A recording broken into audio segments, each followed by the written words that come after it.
We are Unity Grand Valley, located in Grand Junction, Colorado. Offer a positive path for spiritual living. Unity Grand Valley is a welcoming spiritual community that inspires joy, peace, and abundance, and the awakening of the divine potential in all. Centered in spirit, we celebrate a vibrant and diverse world dedicated to spiritual growth through divine guidance. I hope you enjoy this Sunday's presentation and keep an eye open for future. Please like and subscribe to Unity Grand Valley's YouTube channel. Thank you very much for joining us. Welcome everybody. Unity Grand Valley on this beautiful November day. We'll wait till Sam's ready. All right. Isn't this a beautiful time of year? It's so great. And just thinking about the holidays and sometimes they're difficult. Sometimes the holidays can be difficult. If you've lost somebody or your family's away. Your family's away. Mm-hmm. Yeah. So we just fold that up to just support everybody in that. But there's so many beautiful gifts this time of year. Of course, the weather is beautiful. Just this change with the clouds and the rain and the fresh air, and yeah, it's nice. So, welcome everyone here for the first time. We always love when Joelene comes and when Ellen speaks because they always bring a crowd. A new crowd, new faces we get to see, so we're excited. So welcome. So our affirmation today, we usually say this 3 times together. To really get it ingrained, get it into our bones, into our heart, into the every essence of who we are. So 3 times together. God's love and care expresses through me.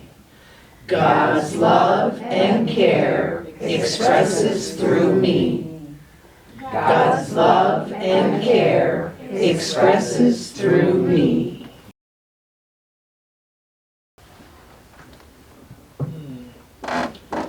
Let's go into that place, that sacred place of sacred love, where we are surrendering our bodies into the chair, surrendering our thoughts, surrendering our cares, worries, concerns, and allowing that hurricane of grace to envelop us. The grace that's always there. The sacred love that's always there. Knowing that in that surrender is where our peace lies. In trust and faith that all is well. In our circumstance, in our lives, and in the inner landscape of who we are in the world.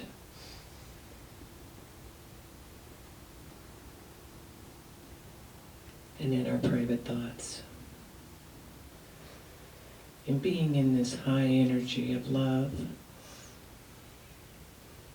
affirming that divine direction, divine order, divine love, divine intelligence, as the principle of all that is.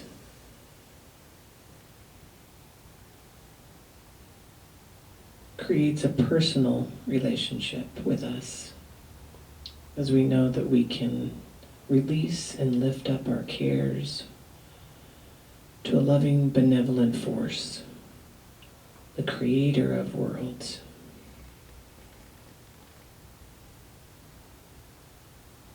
And at this time, bring into your awareness and thoughts those that are struggling, suffering, or even those that have celebrations that you would like to lift up into this energy. You can say them quietly into this space or silently in your heart. Divine love, we affirm your protection, your guidance, your presence in our lives as we release these names, these situations to their highest good. And so it is. We want to remember Marcia. Marcia had a mild stroke last week, so we're lifting her up in prayers. So Joelene is here today, Joelene Ashker, and she at one point made a vow to the universe. If she ever was healed from paralyzing depression, anxiety, and feeling disappointed and dissatisfied with herself and her life, that she would empower other women to live fully and love themselves unconditionally. That's her deepest calling and purpose, and she lives that in the world, as we know. So Joelene holds a master's degree in spiritual science and another in spiritual psychology with this concentration in consciousness, health, and healing. She's completing her doctoral degree still.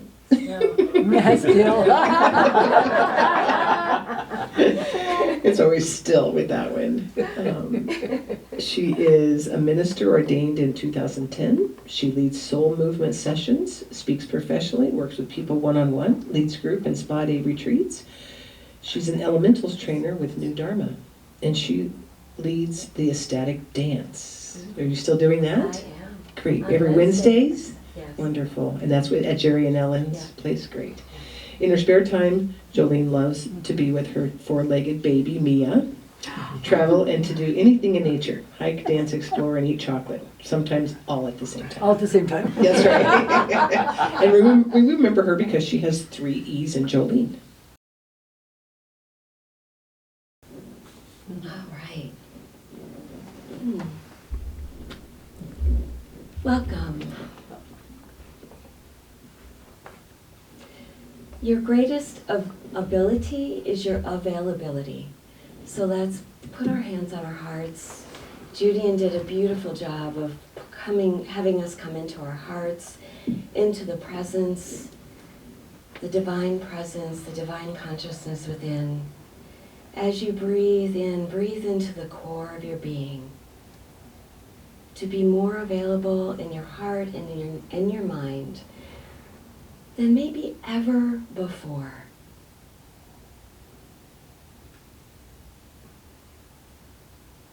Coming into the stillness, which is the presence of this now moment.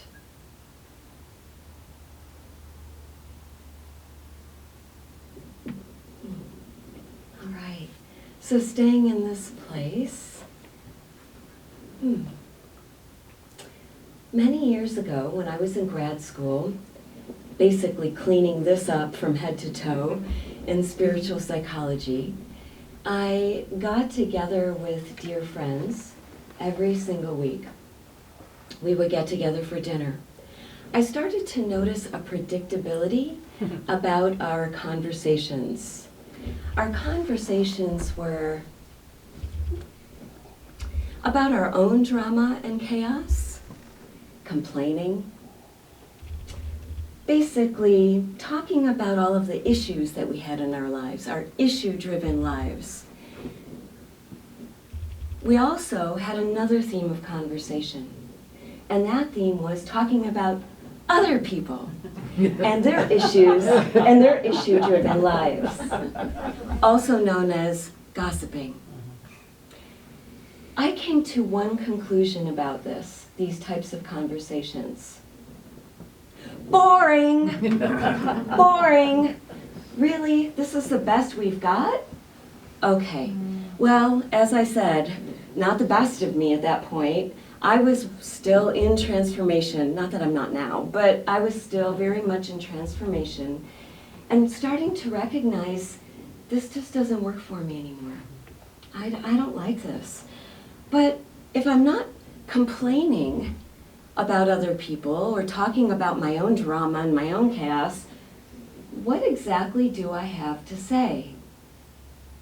And I realized nothing. Not much, really. I mean, there wasn't much going on in my life. And I love this quote. This quote is, "Those who are busy discussing your life are probably not very happy with theirs." Then Eleanor Roosevelt, who I absolutely love, she has some great, great quotes. Eleanor Roosevelt said, "Great minds discuss ideas. Average minds discuss events. Small minds discuss people." So then my quest and my experiment began with, well, how do I change this? I remembered the master. You might know him and recognize him as such. His name is Fred Rogers. Mr. Rogers. Mr. Rogers. He was a minister. Mr. Rogers spoke to children. I secretly think behind the scenes he was talking to the parents as well. Didn't really know that they were being ministered to. Fred Rogers said his core tenet, one of his core tenets was the concept, the acronym of WAIT. WAIT stands for, why am I talking? How perfect. Why am I talking? Well, I mean, clearly I'm talking here today because you've asked me to, but otherwise in conversations, why am I talking? Fred Rogers not only did this, he emulated this in his sermons, in his teachings with the children, but also when he was on the set, when he was working on his television show. And it was to evoke deep listening, to really evoke deep listening. So therein lies my challenge. How was I going to start to incorporate this into my relationships? What I did was, I'd go out for dinner with my friends, and I would simply sit and listen and squirm because I was so uncomfortable not saying anything. But the challenge that I had for myself was, if I'm not saying something disparaging about somebody else, or in my own mind, what am I going to say next? Do I have something to say? I need to talk about something or somebody because it makes me feel so important, or fill up space. If I'm not doing any of that, what am I doing? And so I challenged myself to just sit and wait and ask myself, well, why am I talking? If I'm about ready to open my mouth, is this of value? Will this help me be the divine presence, be in the divine presence, see the divine presence in everyone? And if it's not, I'm not going to say a word. Make no mistake, this was excruciating, especially for somebody who is shy as it is. So I had even less to say now. I would literally sit there, and there was a part of me who said, "Excuse me, but Jolene, you've got something so important to say here. Don't you need to talk about Susie Q's 5th divorce? Don't you need to talk about how she drinks too much? Don't you need to talk about all of your drama? You've got so many things happening to you that people need to know about." And I looked at that part of myself, also known as the self-important ego, and I said, "Thank you so much for sharing. I am done with that. I am not interested in any of that anymore. So you can help me by just calming down, being a little quiet, and letting me enjoy the space." So I began to listen in new ways. I began to hear people in new ways. We live in an issues-driven culture, but we also live in a culture that is me, me, me, me, me, me, me, me, me, me, me, me, me, me, not we, inclusive. We talk at each other, over each other, through each other, instead of with each other. And again, I wanted to change that. So what would that look like? Well, through the course of time, that began to change. Through the course of time, I began to be the light post. And the light post, or the lamp post, just stays silent and shines their light. And you might be thinking, well, that's not enough? Really?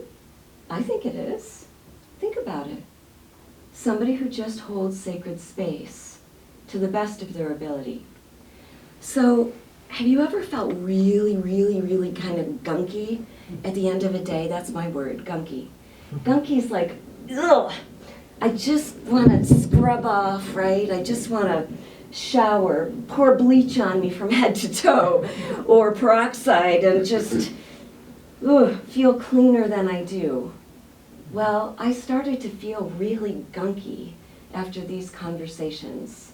And it wasn't because I was better than anybody. It's just that, well, I was starting to become aware of a bigger mission I had, to be living love in the world. And living love in the world isn't having those low-level conversations, those empty calorie conversations about my issues, we've all got them, or anybody else's for that matter. It was truly just holding light and being light. I went back to those conversations with those friends, and they hadn't changed, which was fine. I had, though. And so I attempted to kind of steer the conversation, let's go in a different direction. It wasn't happening.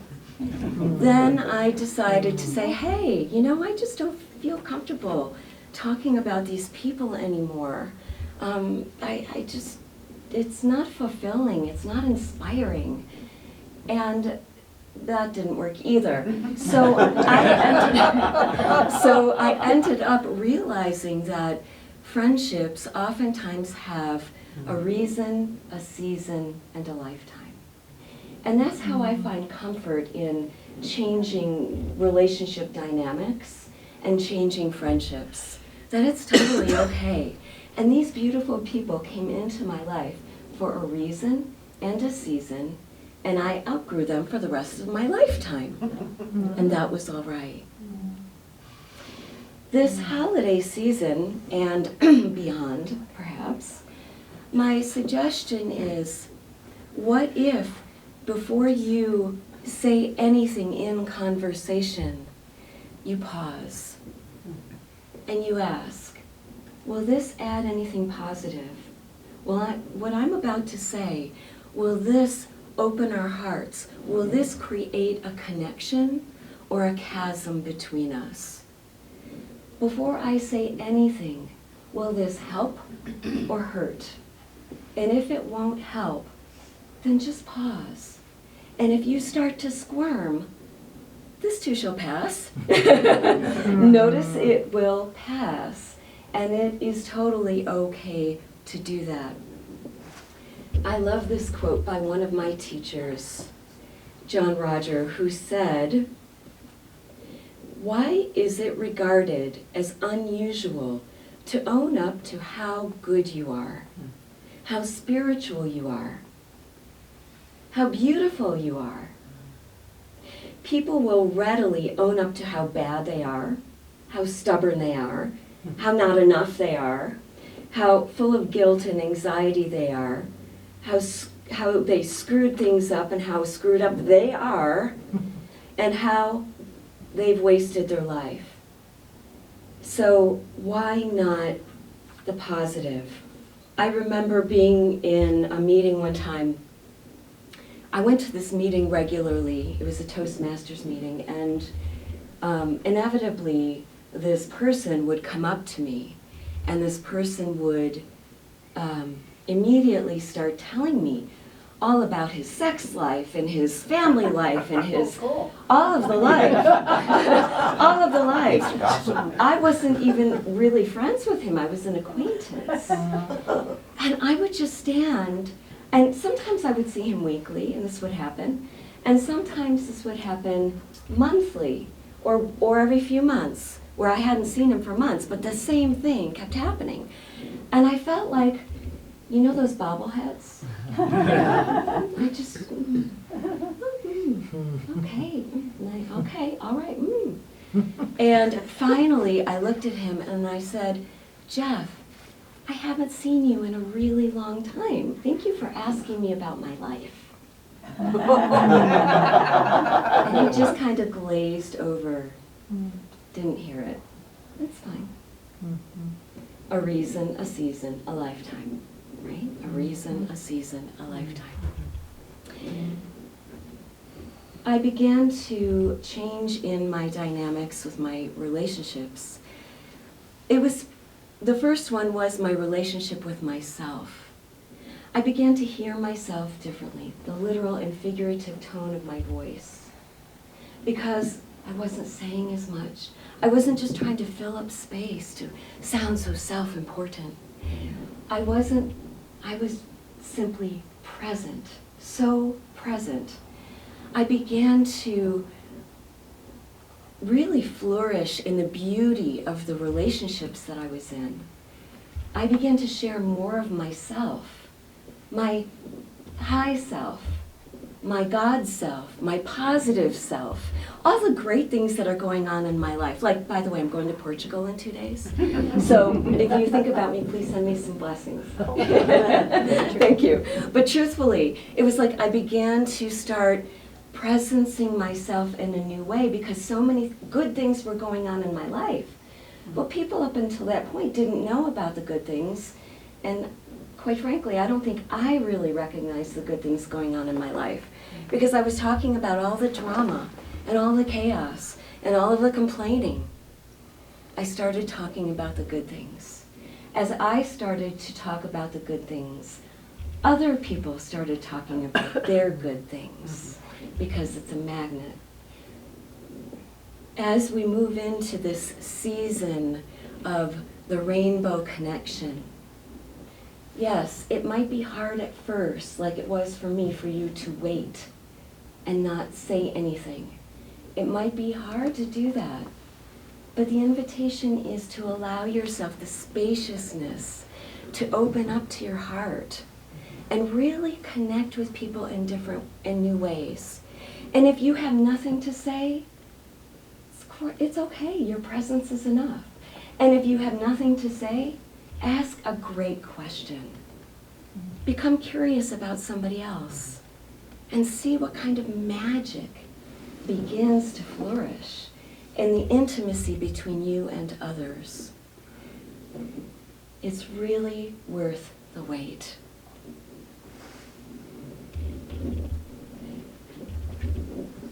I will invite you to please close your eyelids and listen to this beautiful reading.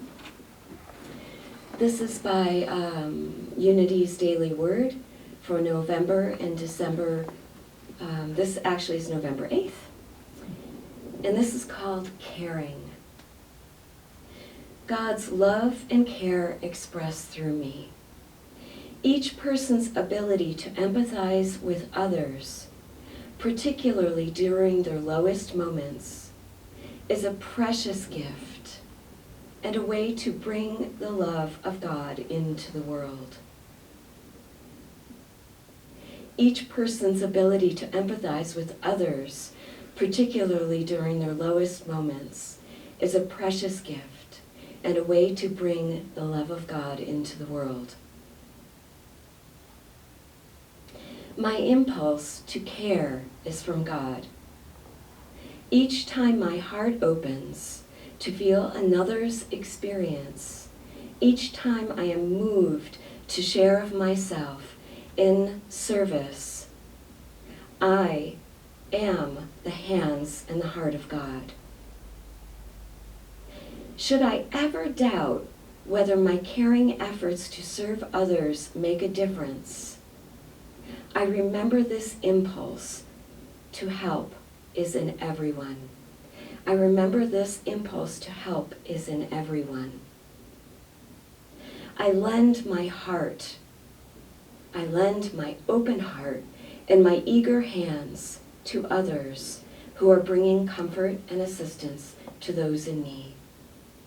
God's presence is felt keenly through the caring attention we give. Happy holidays. Many blessings. I'd like to thank Joelene Ashker for her wonderful talk today. We would like to ask you to go on out to our website at www.unitygrandvalley.org and donate so you can help us so that we could continue to have diverse and interesting content and interesting speakers. Thank you very much again for joining us, and I hope you join us again.